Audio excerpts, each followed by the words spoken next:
존 스튜어트 밀은 공리주의 윤리학을 체계화시킨 철학자로 평가받고 있습니다. 밀은 아버지의 친구였으며 공리주의 창시자인 제레미 벤담으로부터 많은 영향을 받았다고 합니다. 그렇지만 밀은 벤담의 양적 공리주의의 한계를 직시하고 공리주의를 질적으로 체계화된 이론으로 정립하기 위해서 나름대로 많은 노력을 했습니다. 벤담과 밀의 결정적 차이는 한마디로 말하자면 쾌락의 양을 중요시하는가 아니면 쾌락의 질적 차이를 인정하는가에 달려있다고 하겠습니다. 벤담은 쾌락의 양에 초점을 두고서 이렇게 말했죠. 이런 쾌락이든 저런 쾌락이든 그게 그거다. 이와 달리 밀의 결정적 한마디는 이렇게 표현될 수 있을 것입니다. 쾌락도 쾌락 나름이다. 밀은 쾌락의 질적 차이와 정신적 쾌락의 우월성을 주장했는데요. 쾌락의 양과 무관하게 바람직하고 선호되는 고급 쾌락이 있으며 그리고 엄청난 불만족이 있더라도 선호되고 추구되는 우월한 쾌락이 있다는 생각입니다. 높은 수준의 정신활동이나 능력을 발휘하는 과정에서 비롯한 쾌락들, 이를테면 학문활동, 지식과 정보의 습득, 예술작품의 감상, 예술적 창조 등에서 얻는 정신적 쾌락은 신체적 활동, 식후의 포만감, 음주 후의 취기, 성적인 흥분 상태 등에서 얻게 되는 육체적인 쾌락보다 질적으로 우월하다는 생각인 것이죠. 밀이 왜 이렇게 생각했는지, 밀의 주장이 무엇인지 차근차근 설명해 보도록 하겠습니다. 밀의 공리주의는 공리와 최대 행복의 원리를 도덕의 기초로 삼는 도덕 이론입니다. 말하자면 어떤 것이든 행복을 증진시킬수록 옳은 것이 되고 행복과 반대되는 것을 낳을수록 옳지 못하는 것이 됩니다. 여기서 행복이란 한마디로 쾌락 그리고 고통이 없는 것을 뜻합니다. 그렇다면 쾌락의 결핍 혹은 고통은 행복에 반대되는 것을 의미하겠죠. 따라서 고통으로부터의 자유 혹은 쾌락이야말로 매우 바람직한 것입니다. 바람직한 모든 것은 쾌락 때문에 또는 고통을 막아주기 때문에 바람직한 것입니다. 이것이 밀의 공리주의의 핵심 내용입니다. 우리가 여기서 용어 사용을 주목해 보면 밀이 공리의 원리와 행복의 원리를 서로 혼용하여 사용하는 것을 알 수 있습니다. 말하자면 공리의 원리와 행복의 원리를 서로 바꿔 써도 되는 개념으로 생각한 것입니다. 이러한 원리에 따르면 행복을 증진시키는 행위는 옳고 불행을 낳는 행위는 그른 행위가 됩니다. 행복이란 쾌락을 증진시키며 고통을 없애거나 고통을 감소시키는 것입니다. 한마디로 행복은 쾌락이지만 동시에 고통의 부재로도 이해될 수 있을 것입니다.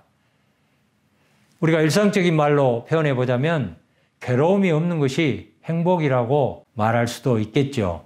그런데요, 밀은 공리주의의 최고의 원리인 공리의 원리, 행복의 원리는 이성에 의한 추론이나 증명을 통해서 입증될 수 있는 것이 아니다라고 주장합니다.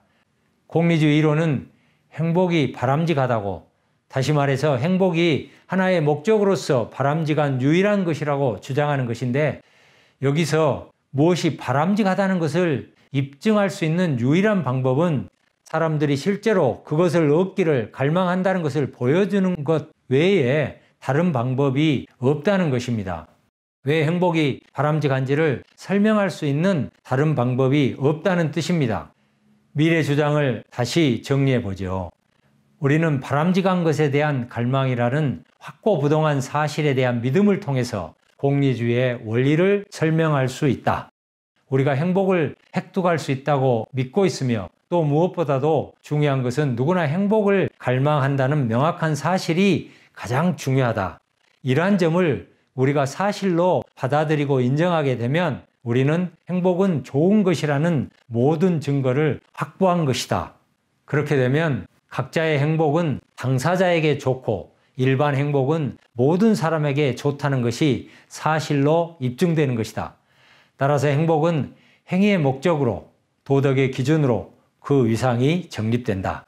밀의 생각과 주장이 무엇인지 이제 이해가 될 것입니다. 다음 내용으로 넘어가 보죠. 밀은 쾌락의 양과 질에 대한 문제에서 벤담과는 아주 다른 입장을 취하는데요. 벤담의 주장에 따라 쾌락의 양이 그 가치 결정의 중요한 요소라는 점을 밀은 부정하지는 않습니다. 그렇지만 밀은 쾌락의 양적인 측면보다는 질적인 측면의 중요성을 강조합니다. 이 점이 우리가 벤담의 공리주의를 양적 공리주의로, 밀의 공리주의를 질적 공리주의로 부르는 이유이기도 합니다. 밀의 출발점은 이렇습니다. 정신적 쾌락이 바람직하고 가치 있다는 사실을 인정한다고 해서 공리주의의 원리에 어긋나는 것은 아니다. 공리주의 이론 내에서도 얼마든지 쾌락의 질적 차이를 고려할 수 있다. 밀에 따르면 대부분의 공리주의 이론가들도 정신적 쾌락이 항구성, 안전성, 비용의 측면에서 육체적 쾌락보다 큰 장점이 있음을 인정한다는 것입니다. 따라서 쾌락을 평가하는 데 있어서 그 양만을 따지는 것은 설득력이 없으며 양뿐만 아니라 질도 고려하는 것이 더 설득력이 있다는 주장인 것입니다. 그렇다면 여기서 질문, 쾌락의 질적 차이를 어떻게 알 수 있는가? 어떤 쾌락을 다른 쾌락보다 더 가치 있게 바람직하게 만드는 것은 무엇인가? 이러한 질문에 대한 밀의 대답은 이렇습니다. 만일 두 가지 쾌락이 있는데 이 둘 모두를 경험해 본 사람 전부 또는 거의 전부가 도덕적 의무와 관계없이 그중 하나를 더 뚜렷하게 선호한다면 그것이야말로 더욱 바람직한 쾌락이다. 어떤 쾌락이 질적으로 높은가? 어떤 쾌락이 더 바람직한가? 이러한 물음에 대한 밀의 대답은 매우 분명해 보입니다. 두 가지 쾌락을 경험한 사람이 혹은 대부분의 사람들이 도덕적 의무와 무관하게 선호하는 쾌락이 더 바람직한 쾌락이라는 것이죠. 사람들의 상식과 여론을 중요한 기준으로 생각한 것입니다. 밀의 생각을 좀 더 들어보겠습니다.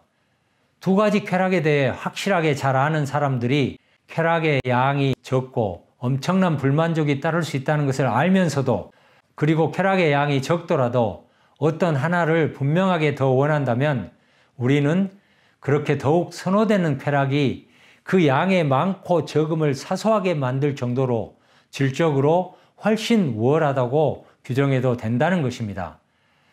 두 가지 쾌락에 대해 똑같이 잘 알고 그 둘을 똑같이 즐기고 음미할 수 있는 사람들이 자신의 보다 높은 능력이 동원돼야 하는 특정 삶의 방식을 훨씬 더 선호한다는 것은 부인할 수 없다는 것입니다. 밀의 생각은 이런 것 같습니다. 다양한 쾌락을 경험해 본 사람이라면 쾌락의 양과 무관하게 질적으로 우월한 쾌락이 무엇인지를 안다는 것입니다. 그리고 또한 여기서 중요한 점은 높은 수준의 쾌락을 얻기 위해서는 높은 수준의 능력을 갖추어야 하고 또 높은 수준의 삶의 방식을 더 선호할 것이라는 점입니다. 인간이 좀 더 높은 수준의 삶의 방식, 생존의 방식을 끊임없이 추구한다는 것은 보통의 일반적인 상식인 것입니다. 이와 관련해서 밀의 결정적인 언급이 나와 있는 대목을 함께 살펴보겠습니다. 만족해 하는 돼지보다 불만을 느끼는 소크라테스가 되는 것이 더 낫다는 유명한 말이 나오는 대목이죠. 다소간 길지만 인용해 보겠습니다. 짐승이 누리는 쾌락을 마음껏 즐기게 해준다고 해서 하급 동물이 되겠다는 사람은 없을 것이다. 설령 바보, 멍청이 또는 무례하니 다른 사람들보다 자신의 팔자에 더 만족을 느낀다고 아무리 그럴듯하게 설득하더라도 지성을 갖춘 사람이 바보가 되고 교양 있는 사람이 무식한 사람이 되며 느낌과 양심을 가진 사람이 이기적이고 저급한 사람이 되려는 하지 않을 것이다. 결국 만족해하는 돼지보다 불만족스러워하는 인간이 되는 것이 더 낫다. 만족해하는 바보보다 불만을 느끼는 소크라테스가 더 나은 것이다. 여기서 밀은 두 종류의 인간 집단을 열거하며 대조해서 설명을 하고 있습니다. 한편으로는 짐승, 하급 동물, 바보, 멍청이, 만족해하는 돼지의 비유되는 인간 부류이고요. 다른 한편으로는 이와 대조적으로 지성을 갖춘 사람, 교양 있는 사람, 감정과 양심을 가진 사람, 불만족스러워하는 인간, 불만을 느끼는 소크라테스 등의 인간 부류입니다. 미러의 생각과 주장은 아주 분명해 보입니다. 어떤 부류의 인간 집단에 속하길 원하는가? 어떤 사람이 되고 싶은가? 만약 우리가 후자의 인간 그룹에 속하고자 한다면, 즉 지성을 갖춘 사람, 교양 있는 사람, 감정과 양심을 가진 사람, 불만족스러워하는 인간, 불만을 느끼는 소크라테스라면 쾌락의 양과 무관하게 질적으로 높은 수준의 정신적 쾌락을 추구할 것이라는 사실입니다. 그렇습니다. 높은 수준의 쾌락을 향유하기 위해서는 높은 수준의 능력이 요구됩니다. 또한 교양과 품위 그리고 이해력의 수준을 갖추지 않으면 질적으로 높은 수준의 쾌락을 향유할 수 없습니다. 우리는 자유와 개인적 독립성에 대한 사랑에서 인간으로서의 품위와 존엄성 때문에 우리는 낮은 수준의 삶의 방식을 멀리할 수밖에 없습니다. 그런데 높은 수준의 삶의 방식을 추구하는 사람들이 도달할 수 있는 행복은 항상 불만스럽고 불완전할 수밖에 없습니다. 행복과 만족을 개념적으로 혼동하지 않을 때 비로소 만족해하는 돼지와 불만을 느끼는 소크라테스의 차이를 이해할 수 있게 되는 것입니다.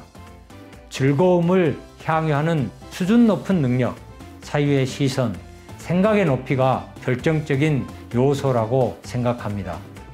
감사합니다.